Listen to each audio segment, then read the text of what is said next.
What is up, everybody? Happy Tuesday evening to you.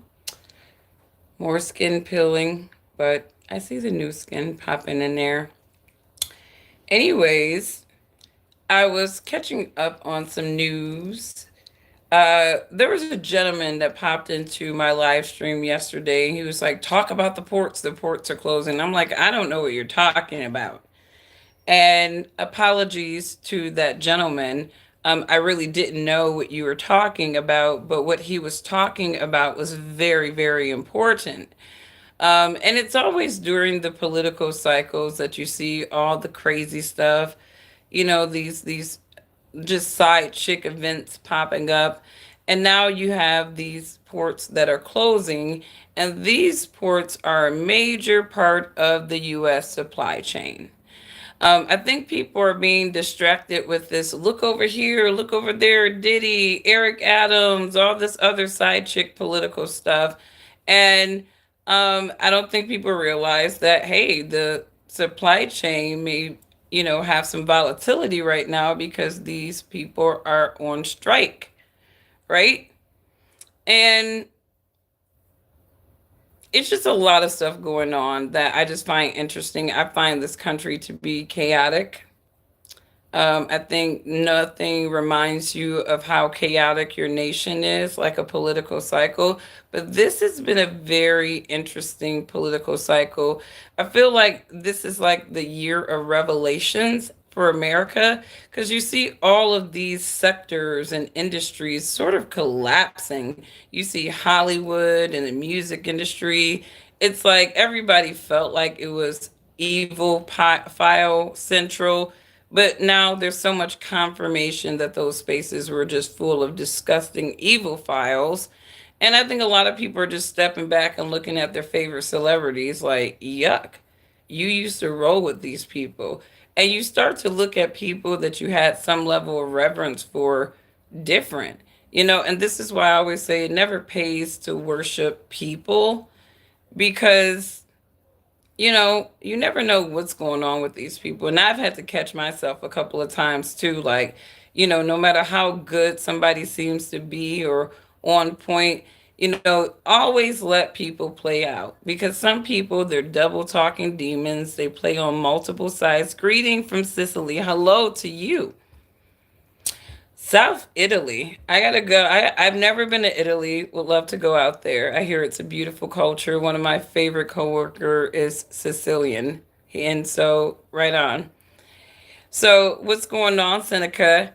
I'm talking about the crazy world that we live in. Lots of stuff going on. I would just tell people, if you are in a prepper's kind of mindset, it always pays to have a little extra of everything on deck, during these volatile cycles, just to make sure that you and your family are covered, right? So don't spend $700 in DoorDash this month. You might want to go and get some tangibles stacked up in your house, right? Because there's a lot of weird stuff going on. We've just had a hurricane that impacted multiple states.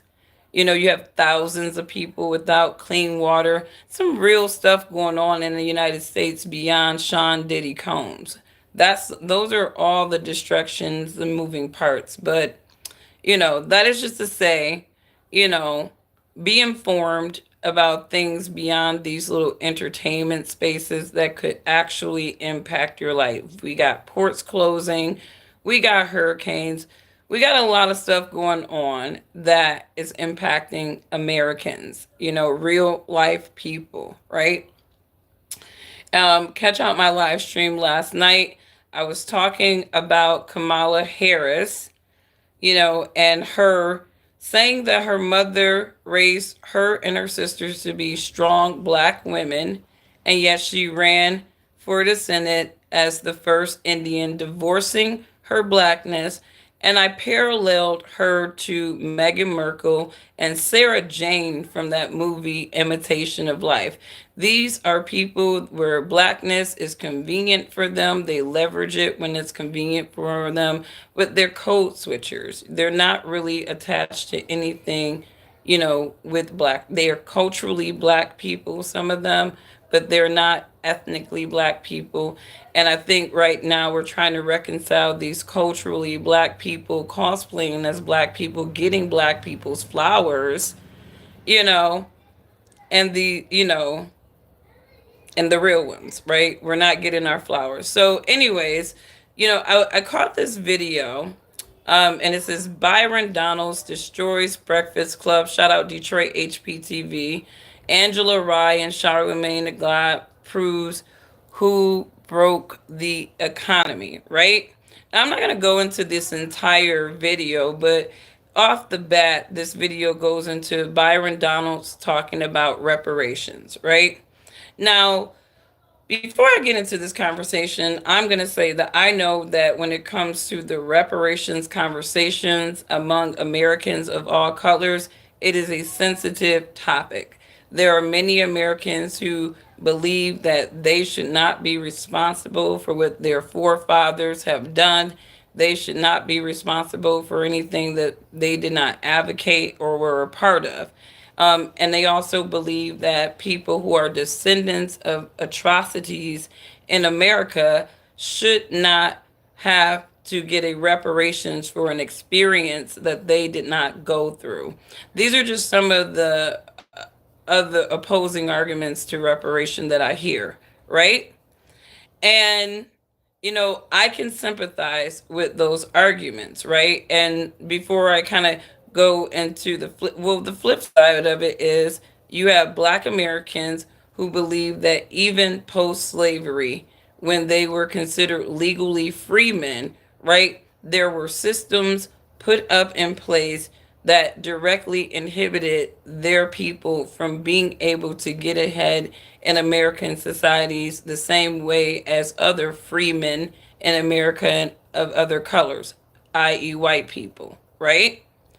And I think if you take an honest white person who has been able to assess their people in different ideal groups and structures and stuff, I think that they would be honest and say that that was true, right?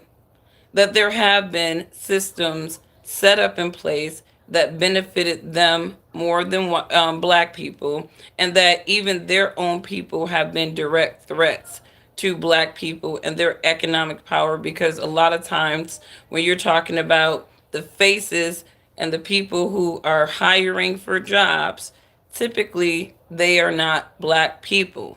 But you kind of go into a couple of things, very few slave owners train their slaves to be ready to be freemen. I don't think people realize that. It's not about, okay, guys, you're free, run along and go make it in America. It's like, how? How? Imagine for generations you've had this perfunctory lifestyle of being basically a kennel. Some people, you were sold over into this nation, and for generations after generations, not only were you stripped of your culture, stripped of your identity, right? Then you were not dignified, because when you look at it, slavery, there were very few slave owners that treated their slaves right. And actually, it took generations of slave owners to actually start humanizing these people, right? Because in the beginning, they had to condition them. That's really what we get the idea of buck breaking from, when they had to be so evil to these people to put fear in them. So fast forward generations after generations, dealing with all kinds of atrocities, being known as a property instead of a individual or a human being, having kids being bred like you were a dog, right? And then your kids are being taken from you, sold, breaking up your families, right? People like to talk about black people and the broken families, but let me tell you something. These families have been broken since slavery. The Black American family has been broken since slavery. The trend of breaking up the Black American family started in slavery. All right? This is not a new trend. This is not some 1960s phenomenon. This country has a history of breaking up Black families in very colorful ways, right? So it took laws for Black Americans to even be considered human beings. Okay? So now we're fast forward, right? Now we're freemen. Like I said, very few slave owners prepared their slaves to be free in America, right? So a lot of slaves did not leave their owners. If you go back and you look at the history, they did not leave those plantations because they were scared. They didn't know how to make it on their own. The slaves that were able to go out and kind of do little things, like your George Washington, Carver, these people, they actually had decent slave owners that were not opposed to them learning and educating themselves. That's why you had so many slaves post slavery that actually were inventors, because they actually did have decent slave owners that prepared them for being freemen. Jefferson Davis was one of those slave owners.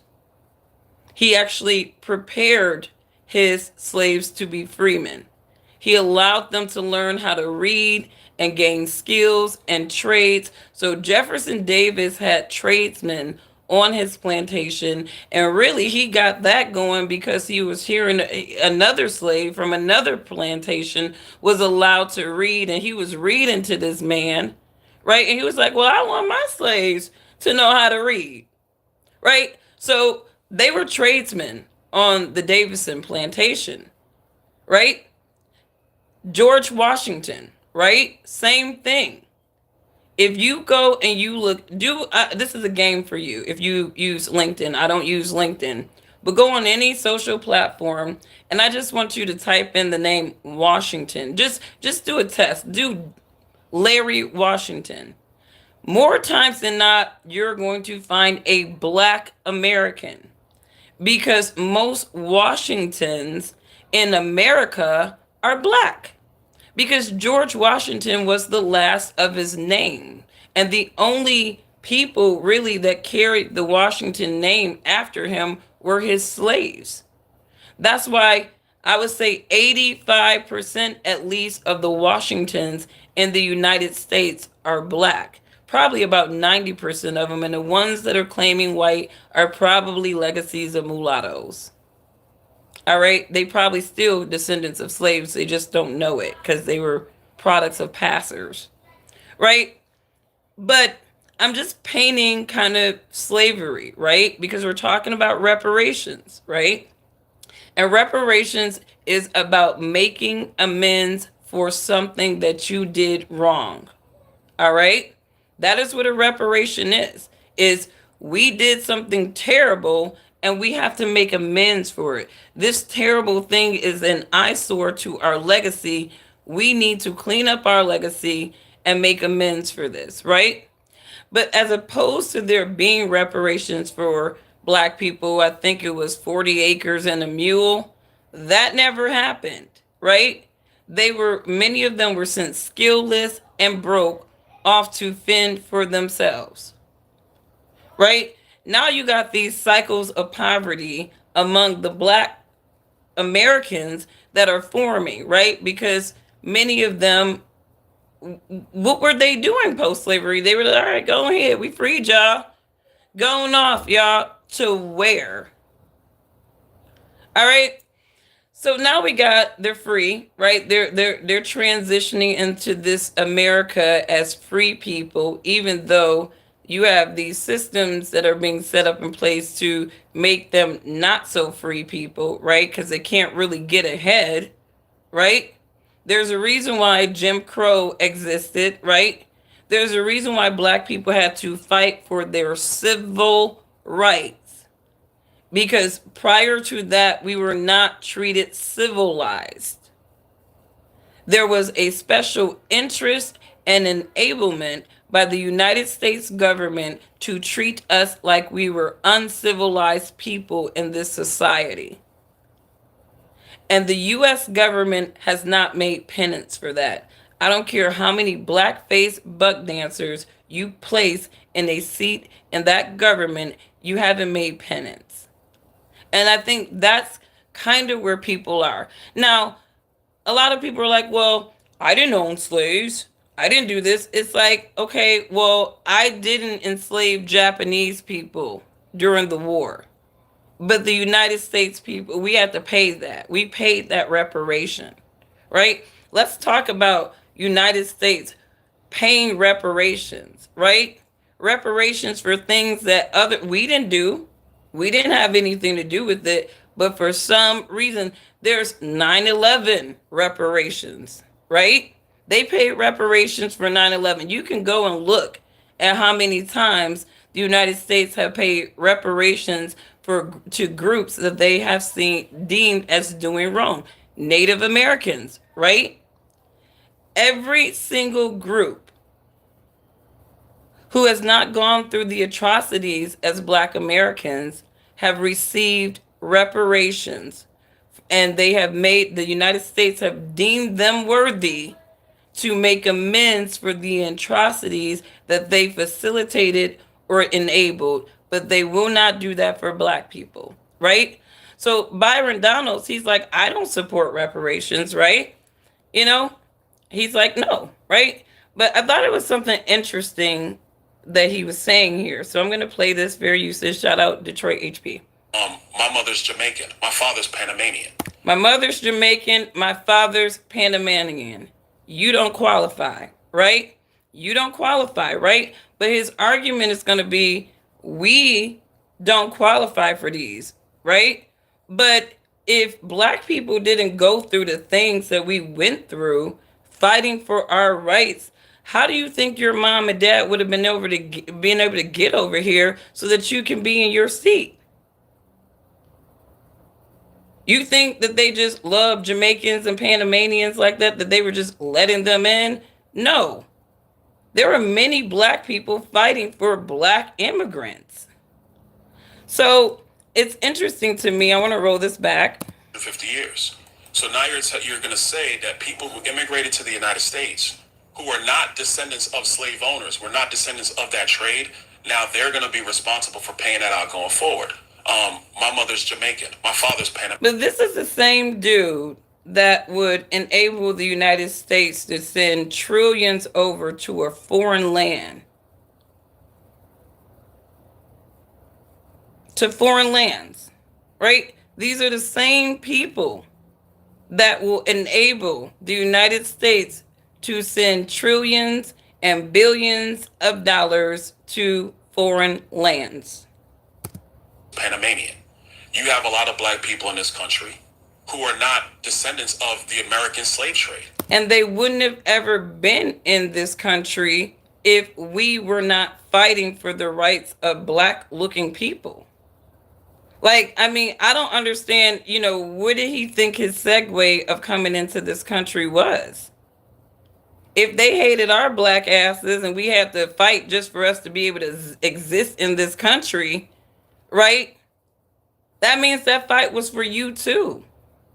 That fight was for you too, for you to be able to come over here. You're people of Jamaican and Panamanian descent. You wouldn't have been able to do that. So I already know off top, there's a lot of Black people in America who aren't going to be able to get that kind of benefit or get reparations. Right, because you don't deserve them. Your people didn't go through anything in this country. You're beneficiaries. You're beneficiaries of foundational Black Americans. You are beneficiaries of our struggles, our plights, and our fights. You are a beneficiary. Black looking immigrants are beneficiaries because this is a white supremacist country, right? They want white looking immigrants over here, right? They ain't itching for the Black folks. The only reason why they're itching for the Black folks now is because they're trying to replace the Black American culture. right? They're trying to make this reparations conversation mad difficult because they're hoping that, okay, you guys start mixing in between each other because you're all black, and we're not going to be able to delineate who is a black person from a black person. Now I understand why, some angry black men are just so adamant about black women marrying actual black men. And at first I'm like, dude, you're just being possessive. But it's a cultural preservation thing. I really think it's a cultural preservation for those people. But I wanted to go because the United States, um, I was looking at the New York State. They have like some reparations group or whatever, and they were just kind of talking about all the case studies of the United States paying reparations. You're talking about 9/11 victims. You're talking about the Japanese, um, the Native Americans. This guy says something very interesting. This guy, Albany Law School professor Anthony Paul Farley, a former federal prosecutor, said that may be due to the fact, he's talking about why reparations have not been paid to black people, that may be due to the fact that the systems of oppressions that shackle and demean black Americans remain in place, even if checks were cut tomorrow for the highest amount you could imagine. There are procedures in place for white power to recoup it the day after tomorrow, said Farley. Farley described how black Americans face higher arrest rates, lower wages, and more fragile economic existence than their white counterparts. He attributed the systemic defamation by the United States government of black Americans. Please focus on this, because if you hear me bitching and ranting in my videos, this is what I'm talking about. Our government has a way of teaching everyone black people's place in society, he said. All right? As we lawyers are familiar with reputational harm, we know what defamation is. We know what it costs if you have a bad name. But we don't think of the ways our government has for these years been busy producing a bad name for black people.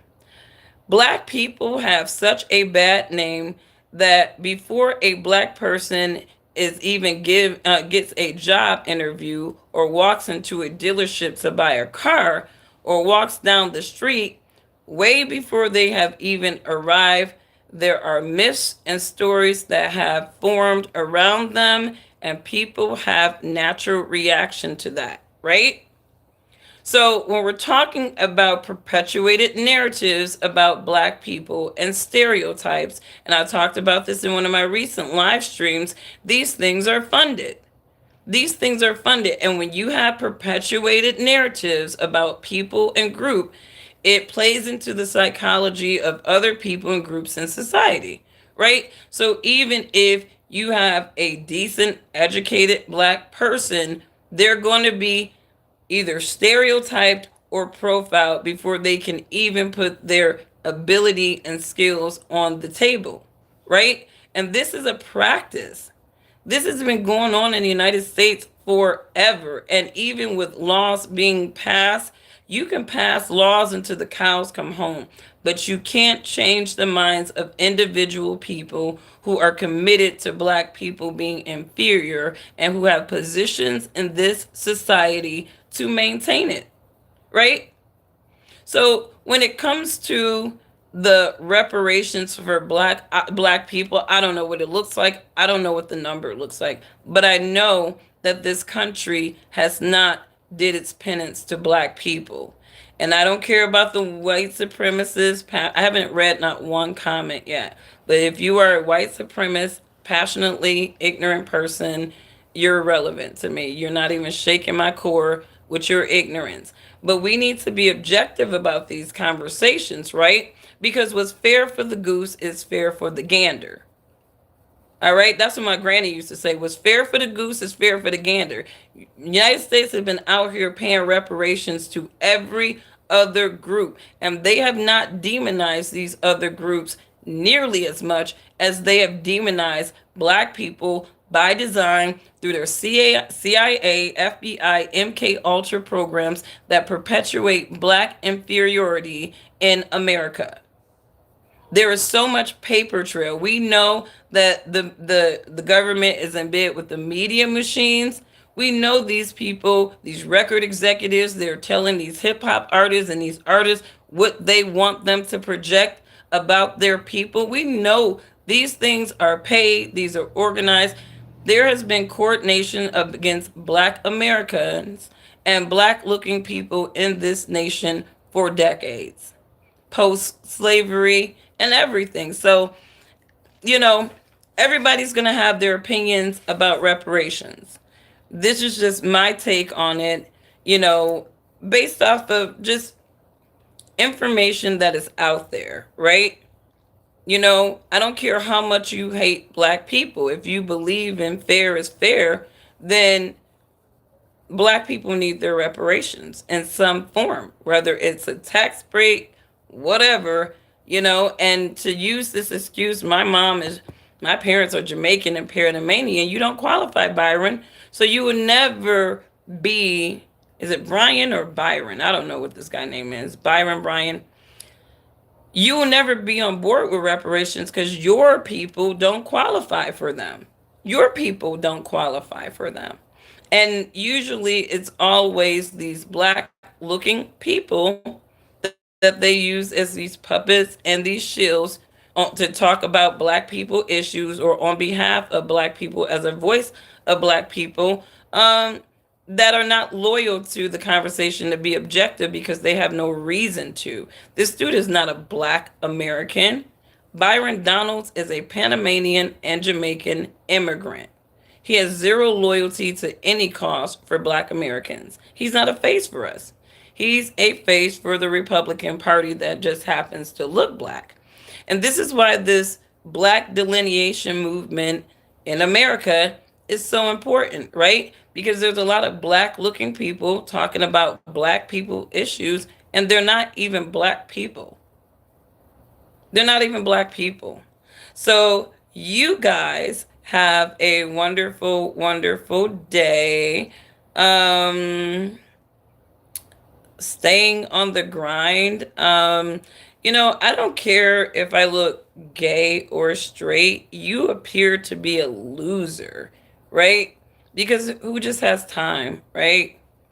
I hate it when lame people jump into my chat and they just be talking on that nonsense. Oh, before I go, Tariq Nasheed is a fool, right? And we need to take Tariq's AI privileges away. So I'm just minding my own business on YouTube, and I happen to see this video pop up that he just recently, let me see, Tariq radio channel, that I think he just recently posted on the Tariq radio channel. Did they pull it down? I think they might have pulled the video down.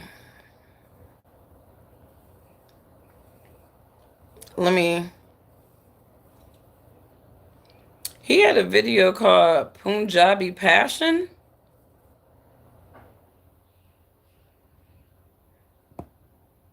I don't know if they pulled it down because it featured Kamala Harris.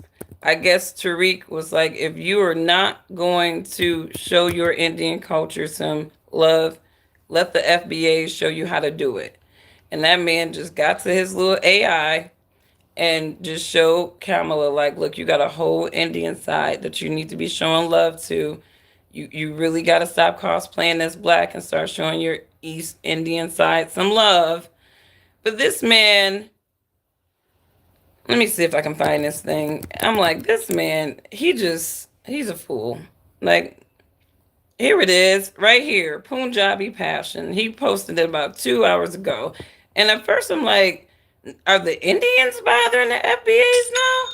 And then sure enough, I'm looking and all the little AI pictures are Kamala Harris. I'm like, this dude, he's just gonna do it every time. Got a wealthy Indian dude with a tiger. Mm-mm-mm.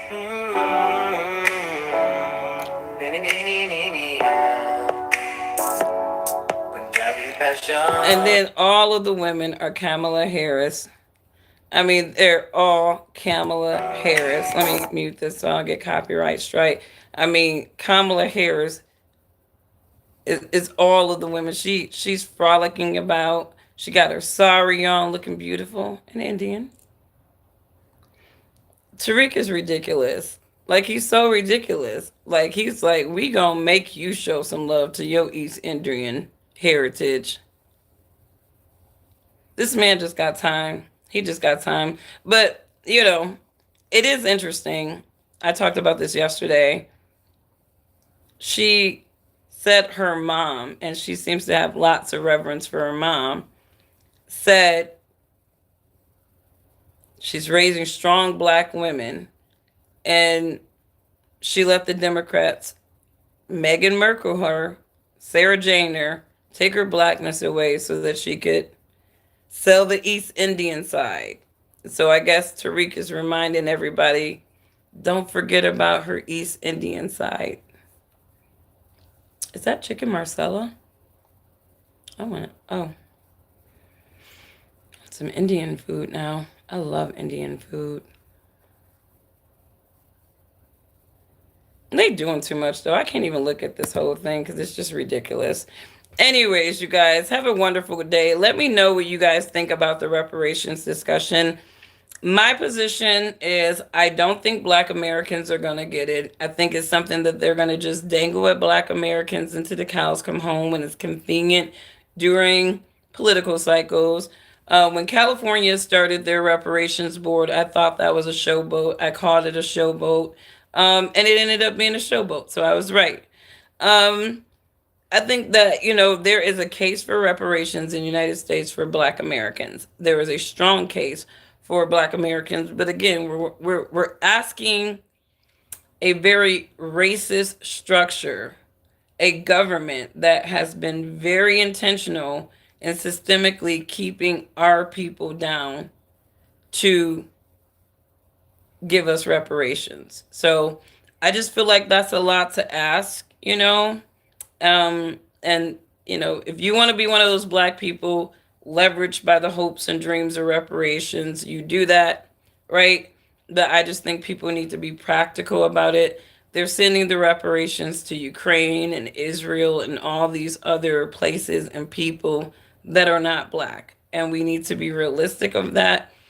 Black reparations for foundational Black Americans, ADOS, Freemen, is not a priority. It is a leverageable carrot that they can dangle during political cycles when they don't think they're going to get Black people's vote. When they can't count on us, they're going to dangle little carrots, whether it's Black looking people or reparations. So, you guys let me know what you think. I am going to relax for the day. And again, Byron Donalds, no disrespect, bro. You have zero interest in reparations on so many different levels because you're an immigrant. You are an immigrant, dude. Like, your people don't qualify, right? And it's always the unqualifying black looking people that they put on the mic to talk about reparations, right? This dude just said, right? Let me go back. Can I go back to that? This man talking about Punjabi passion. He needs to stop it.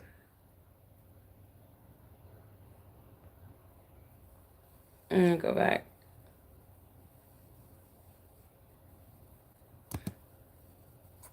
Of slave owners. You've had massive immigration into the. Watch how this unfolds. Okay, this is the whole that conversation. bill. You gotta co-sponsor that bill. This is Why not? Angela Rye asking Byron Donalds on the Breakfast Club about reparations. How many people in the United States today are actually descendants of slave owners? Forget descendants of slaves. Let's hold that to the side. Descendants of slave owners. You've had massive immigration into the United States over the last 150 years. So now you're going to say that people who immigrated to the United States, who are not descendants of slave owners, were not descendants of that trade, now they're going to be responsible for paying that out going forward. My mother's Jamaican. My father's Panamanian. You have a lot of black people. Two qualifying, unqualifying groups for reparations in America. So he has zero interest in even reasoning on it. He has zero. But again, Black Americans were not responsible for caging the Japanese during the war. Black Americans were not responsible for imperializing the Native Americans, stealing their land. We weren't responsible for that. Yet our tax-paying money was paying reparations for that, right? Black Americans, we didn't cause 9/11, right? But survivors of 9/11 receive reparations from the government. There are so many instances where groups have received reparations. You know, it is a slap in the face to Black Americans, who is the group that experienced the most atrocities in this nation, not to have them. And the only reason I can think, like, I mean, I don't know, you know, I find that the reparations is more of a, like I said, it's more of a dangle, but it's an economic reason. Like, I feel like they're fearful of the empowerment that could result from Black people getting reparations, right? Which, you know, it always reminds me that we're very threatening people to other people for more reasons than many people might think, right? There's a set interest in demonizing our intelligence and capabilities for a reason. They need us to believe that those things about us ourselves, because those are the very things that threaten them. Like, it irritates the demons in a lot of these people's soul when they see intelligent Black people. So imagine if you gave intelligent Black people reparations, right? And you're a white supremacist. Imagine the fear going through their minds just thinking about what could happen. But anyways, you guys have a wonderful, wonderful evening. If you're an ignorant person, I'm not going to read your comments. This is not a political channel, so I don't care who you're voting for. Outside of that, have a wonderful day. Bye.